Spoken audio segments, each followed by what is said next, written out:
Hi friends, అందరికీ నమస్తే. యాక్చువల్గా డైరీ ఇన్ఫర్మేషన్ అనే ఒక ఛానల్తో నేను మీ అందరికీ తెలుసు. ఇప్పుడు ప్రజెంట్ నాతో చాలా వరకు వీడియోస్ పెట్టాను. అందులో ఒక స్టెరిలైజేషన్ వీడియో పెట్టినప్పుడు చాలామంది లైక్ చేసి దాంతోపాటు కొన్ని డౌట్స్ కూడా అడిగారు.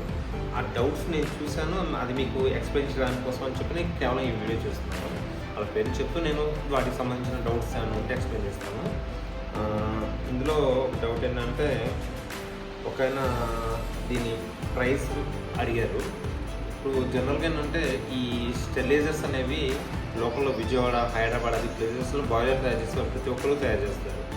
ప్రైస్ అనేది వచ్చేసరికి మనం చేయించుకునే సైజుని బట్టి ఉంటుంది. సైజుని బట్టి ప్రైస్. అందులో ఏంటంటే దాదాపుగా 5 lakhs నుంచి దాదాపు 10 lakhs వరకు. ఇందులో ఆటోమేషన్ ఉంటే ఇంకా ఖర్చు పెరుగుతుంది అనమాట. అలా ఉంటుంది. స్టెరిలైజర్ స్టీమ్కి సంబంధించిన వరకు అయితే మీకు దాని వరకు స్టీమ్ బాయిలర్ సపరేట్ ప్రైస్ పడుతుంది. మళ్ళీ ఈ స్టెరిలైజర్కి సపరేట్ ప్రైస్ పడుతుంది. ఓవరాల్గా మీరు ఒక యూనిట్ పెట్టాలి అని అంటే మాత్రం ఖచ్చితంగా 10 నుంచి 20 లక్షల దాకా పడుతుంది బాయిలర్తో సహా. ఓకే, ఇంకా మిషన్ కంపెనీ అడ్రస్ అని చెప్పి మణికందం అనే ఒక ఆయన అడిగారు. అయితే ఆయన అడిగిందంటే స్టెరిలైజర్ యొక్క మిషన్ అడ్రస్ అడిగారో లేకపోతే నా ప్లాంట్ అడ్రస్ అడిగారో నాకు తెలియదు. What ever it is. ఇప్పుడు ఏంటంటే ఈ టైప్ ఆఫ్ మిషన్స్ అన్నీ ఎవ్రీ డైరీలో ఉంటాయి. ప్రారంభించి చేసే ప్రతి ఒక్క ఆర్గనైజేషన్లోనూ కంపల్సరీగా ఈ టైప్ ఆఫ్ స్టెరిలైజేషన్స్ ఉంటాయి. ఇప్పుడు కొత్తగా అడ్వాన్స్ టెక్నాలజీ వచ్చింది కాబట్టి అందరూ రిటార్డ్ స్టెరిలైజేషన్ అని వాడుతున్నారు. ఈ రిటార్డ్ స్టెరిలైజేషన్లో ఇదివరకు గ్లాస్ బాటిల్స్ పెట్టేవాళ్ళు ఇప్పుడు పీపీ బాటిల్స్ వస్తుంది. మీరు ప్లాస్టిక్ బాటిల్స్లో మీరు చూసే ఉంటారు బహుశా 200 ml పీపీ బాటిల్స్. ఇవన్నీ రిటార్డ్ స్టెరిలైజేషన్ ద్వారా రిటార్డ్ అవుతాయి అన్నమాట.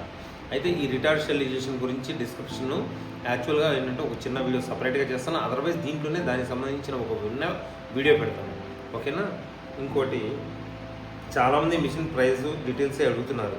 ఆ మిషన్ ప్రైస్ డీటెయిల్స్ గురించి మీకు చెప్పాలంటే మాత్రం అది పూణే, హైదరాబాద్, విజయవాడ ప్లేసెస్లో ప్రతి ఒక్కరూ మనం ఆర్డర్ చేయించుకోవాల్సిందే.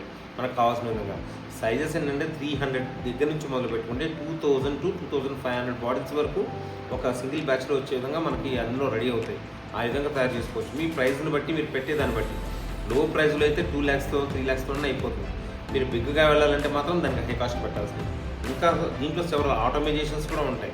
మీరు ఒకసారి లోపలికి బ్యాచ్ ఎక్కించిన తర్వాత మొత్తం అంతా అదే క్లోజ్ చేసుకొని హోల్డింగ్తో సహా కంప్లీట్ అయిన తర్వాత మనకి బ్యాచ్ బయటికి రిలీజ్ చేసేంత వరకు కూడా మొత్తం స్టెరిలైజర్దే యూజిలైజేషన్. అయితే దానికి 20 lakhs పైన పెట్టాల్సి వస్తుంది. ప్రతి ఒక్కదానికి కాస్టింగ్ అంటే ఇదే సిచ్యువేషన్. కాస్టింగ్ చూసుకోవాలంటే కంపల్సరీగా హై ఆటోమేషన్కి వెళ్ళాలి. లో ప్రైస్లో కావాలి అని అంటే మీరు చేయించుకోవడమే బెటర్. అది బాయిలర్స్ చేసేవాళ్ళు ప్రతి ఒక్క చోట హైదరాబాద్లో చాలామంది, చల్లపల్లి ఆ ఏరియాలో చాలామంది ఈ యొక్క బాయిలర్స్ కానీ స్టెరిలైజర్స్ కానీ మనకి మౌంటింగ్ చేసి ఇచ్చేవాళ్ళు చాలామంది ఉంటారు. ఇది వాళ్ళని కాంటాక్ట్ చేయవచ్చు. ఓకే. అయితే ఒక ఆయన నాకు ఇది ఇంగ్లీష్లో నాకు ఎక్స్ప్లెయిన్ చేయొచ్చుగా అన్నారు. యాక్చువల్గా మాది తెలుగు ఛానల్ కాబట్టి మేము తెలుగులో చెప్తాం. మీకు కావాలంటే ఇంగ్లీష్ సబ్‌టైటిల్స్ ఏదైతే ఉన్నాయో దాన్ని ఇవ్వడానికి నేను ట్రై చేస్తాను. అది మీ కామెంట్లో నేను చూస్తాను కాబట్టి నేను చెప్తున్నాను. చాలామంది అంటే ఎక్కువ అడిగింది ఏంటంటే ఇవే కామెంట్స్ చాలా వరకు వచ్చినాయి. స్టెరిలైజేషన్ యొక్క అడ్రస్ కానివ్వండి, దానికి సంబంధించిన డీటెయిల్స్ కానివ్వండి.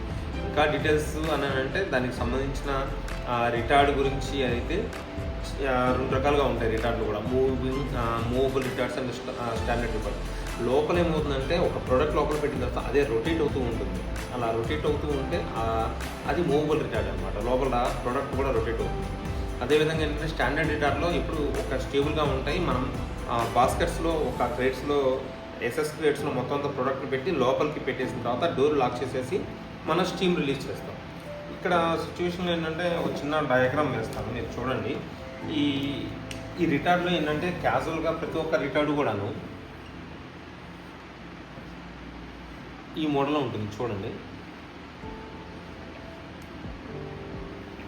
అన్ని స్టెరిలైజర్స్కి ఒకటే ప్రిన్సిపల్ అండి. బ్యాక్ సైడ్ నుంచి స్టీమ్ రిలీజ్ చేస్తారు. ఇక్కడ నుంచే స్టీమ్ అంతా లోపలికి మొత్తం స్ప్రింకిల్ అవుతూ ఉంటుంది. మనకున్న సిచ్యువేషన్ ఇందులో అంతా ప్రోడక్ట్ ఉంటుంది. ఈ ప్రోడక్ట్ వైజ్ మొత్తం అంతా దీని లోపల ఉన్నప్పుడు స్టీమ్ దీని నుంచి ఇక్కడ ఒక వాల్ ద్వారా ఇక్కడ నుంచి స్టీమ్ లోపలికి వెళ్తూ ఉంటుంది. ఇక్కడ మళ్ళీ ఎయిర్ వెంట్ ఇస్తారు. ఎయిర్ వెంట్ ద్వారా మళ్ళీ ఏమైనా ఉంటే దాంట్లో పైన ఎయిర్ సప్లిమెంట్ మొత్తం బయటకు వెళ్తుంది.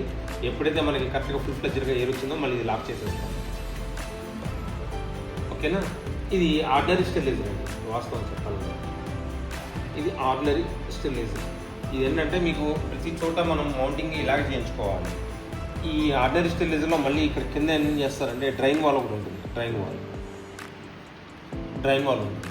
మనం మొత్తం అంతా అయిపోయిన తర్వాత ఈ డ్రైన్ వాల్ ఓపెన్ చేసి ఇందులో మొత్తం స్టీమ్ కండెన్సేట్ వాటర్ కానివ్వండి మొత్తం అంతా రిలీజ్ చేసుకోవాలి. అయిపోయిన తర్వాత ప్రెజర్ దీంట్లో నుంచి బయటికి రిలీజ్ చేసుకోవాలి. మనకు ఇక్కడ ఏంటంటే దీంట్లో టెంపరేచర్ గేజీ ప్లస్ ప్రెజర్ గేజీ ఇస్తారు. ఇవన్నీ కరెక్ట్గా ప్రాపర్గా చూసుకోవాలండి. టెంపరేచర్ గేజీ, ప్రెజర్ గేజీ ఈ రెండు ఉంటేనే మనకేంటంటే స్టెరిలైజర్లో ఎంత టెంపరేచర్ వచ్చిందో చూసుకోవచ్చు, ఎంత ప్రెజర్ వచ్చిందో అప్లై చేసుకోవచ్చు. జనరల్గా ప్రతి ఒక్క స్టెరిలైజర్కి 121 డిగ్రీ సెంటిగ్రేడ్ ఎట్ 1.5 ప్రెజర్ ఇస్తారు. బట్ రిటార్డ్ స్టెరిలైజర్కి మాత్రం 2 to 2.2 ప్రెజర్ మాత్రం కంపల్సరీగా అప్లికేబుల్ అవుతుంది. Retort sterilizer only retort. దీంట్లో కూడా దాదాపుగా 121 degree centigrade 120 or 121 degree centigrade పెడతారు రిటార్డ్కి. ఇక్కడ మామూలు స్టెరిలైజర్కి రిటార్డ్ స్టెరిలైజర్కి వేరియేషన్ ఏంటంటే ఈ రిటార్డ్ స్టెరిలైజర్ అనేది ఇప్పుడు అడ్వాన్స్ టెక్నాలజీ అయితే కుకింగ్ బాగా జరుగుతుంది. ఏదైనా ఒకటే ప్రొసీజర్ జరిగేది. 121లో ఇది స్టెరిలైజ్ చేస్తుంది, రిటార్డ్ కూడా స్టెరిలైజ్ చేస్తుంది.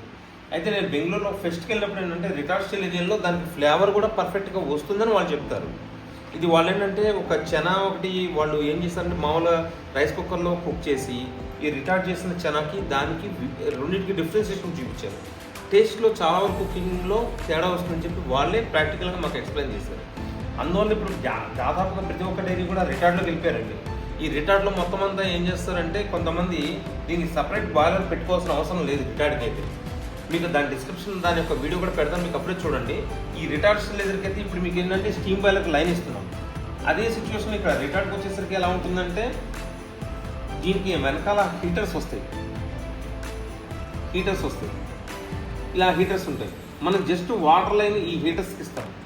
ఇదే ఇక్కడ నుంచి ఏంటంటే ఈ హీటర్స్ ద్వారా వాటర్ హీట్ అయ్యి ఇక్కడ చిన్న యూనిట్ ఇస్తాడు బాయిలర్ లాగా, చిన్న బాయిలర్ లాగా. ఇది దీని నుంచి ఏమవుతుందంటే డైరెక్ట్గా స్టీమ్ దీనిలోకి వెళ్తుంది. ఇక్కడ స్టీమ్ జనరేట్ అవుతుంది. ఈ జనరేట్ అయిన స్టీమ్ దీంట్లోకి వెళ్తుంది. ఇది రిటార్డ్ అనుకున్నాం. ఇది సేమ్ మోడల్లో ఉంటుంది, తేడా ఏమి ఉండదు. స్టెరిలైజర్ అన్నింటిలోనూ ఒకే విధంగా ఉంటాయి, కాకపోతే కొంచెం మౌంటింగ్ తేడా అంతే. రిటార్డ్ కూడా ఇదే సిచ్యువేషన్. ఓకేనా. ఇక్కడ హీటర్స్ ఉంటాయి. డైరెక్ట్గా జస్ట్ మీరు వాటర్ మాత్రమే ఉండవు, ఇన్లెట్ ద్వారా జస్ట్ వాటర్ మాత్రమే ఇస్తుంది ఇక్కడ అంతే. ఈ వాటర్ నుంచి డైరెక్ట్గా ఈ హీటింగ్ అయ్యి ఈ జనరేటర్లో మొత్తం స్టీమ్ జనరేట్ అయ్యి లోపలికి వెళ్తూ ఉంటుంది. ఇది యాక్చువల్గా జరిగే ప్రొసీజర్. రిటార్డ్ స్టెరిలైజర్లో అయినా సరే లేకపోతే ఆర్డినరీ స్టెరిలైజర్లో జరిగే ప్రిన్సిపల్ ఒకటే. కాకపోతే రిటార్డ్కి వచ్చేసరికి 2.2 ప్రెజర్ ఉపయోగిస్తాము. దీంట్లో ఓన్లీ 1.5 ప్రెజరే యూటిలైజ్ చేస్తాం. అయితే ఈ 2.2 ప్రెజర్ ఎందుకు అని అంటే ప్రొడక్ట్ స్టెబిలిటీ అండి. దానికి ఏం ప్రాబ్లం లేదు. 2.2 ప్రెజర్ ఇచ్చినా 1.5 ప్రెజర్ ఇచ్చినా కూడా ప్రొడక్ట్ స్టెబిలిటీ బాగానే ఉంటుంది. బట్ దీంట్లో ఏంటంటే ఈ కుకింగ్ కొంచెం అద్భుతంగా జరిగి దానికి ఫ్లేవర్ కూడా ఇంక్రీజ్ అవుతుందని కొంతమంది చెప్తూ ఉంటారు రిటార్డ్ ద్వారా, అంతే తేడా. ఓకేనా. ఇది ఇప్పుడు ప్రజెంట్ స్టెరిలైజర్లో జరిగే సిచ్యువేషను. మీకు అడిగిన డౌట్స్ కూడా నేను ఎక్స్ప్లెయిన్ చేశాను కాబట్టి ఆ రిటార్డ్కి సంబంధించిన ఏదైతే వీడియో దీనికి కంటిన్యూ చేస్తా అది కూడా ఒకసారి అబ్జర్వ్ చేయండి. ఓకేనా. వీడియో కనుక నచ్చితే కనుక సబ్స్క్రైబ్ చేసి అందరూ లైక్ చేసి కామెంట్ చేయండి. Okay, thank you very much.